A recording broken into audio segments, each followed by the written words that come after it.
Peut-être connaissez-vous la plage de Saint-Joux à la Neuville, très belle plage d'ailleurs, son terrain de foot, ses 3 terrains de beach volley. Eh bien, si vous aimez le BMX, le vélo ou la glisse urbaine, vous allez être ravis.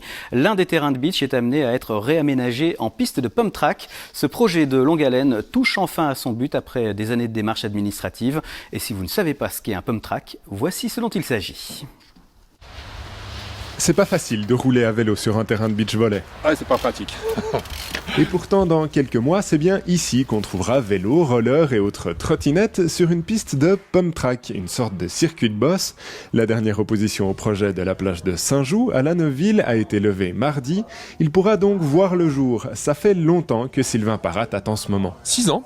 Voilà, il y a 6 ans qu'on a proposé ce projet à la commune. On a un groupe de parents privés de la Neuville qui cherchent à mettre à disposition de la population, toute la population, un terrain pour aller s'amuser, faire du vélo, du patin roulette, ici à la Neuville. Et on est soutenu par une association, Trainet, qui aide le public dans ses difficultés administratives. Et les difficultés administratives, il en a connu. Entre vérification que le terrain n'était pas pollué, rachat du terrain au canton par la commune, et puis cette opposition finalement déboutée.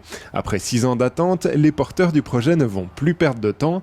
Les travaux qui vont coûter quelques 150 000 francs sont pris en charge par la commune d'une part, et de l'autre par des sponsors privés. La majorité nous ont dit si à la fin de l'année 2020, vous ne pouvez pas construire, nous on va se retirer, donc on va commencer très vite. Les travaux vont commencer, on espère, d'ici quelques jours, une semaine peut-être. La finalisation se fera jusqu'au printemps assez tranquillement en fonction du gel du terrain. C'est une des conditions primordiales pour pouvoir faire ce travail correctement. Les premiers tours de piste sont donc attendus pour le mois de mars. Plus d'informations sont disponibles à l'Office du tourisme ou sur la page Facebook du projet.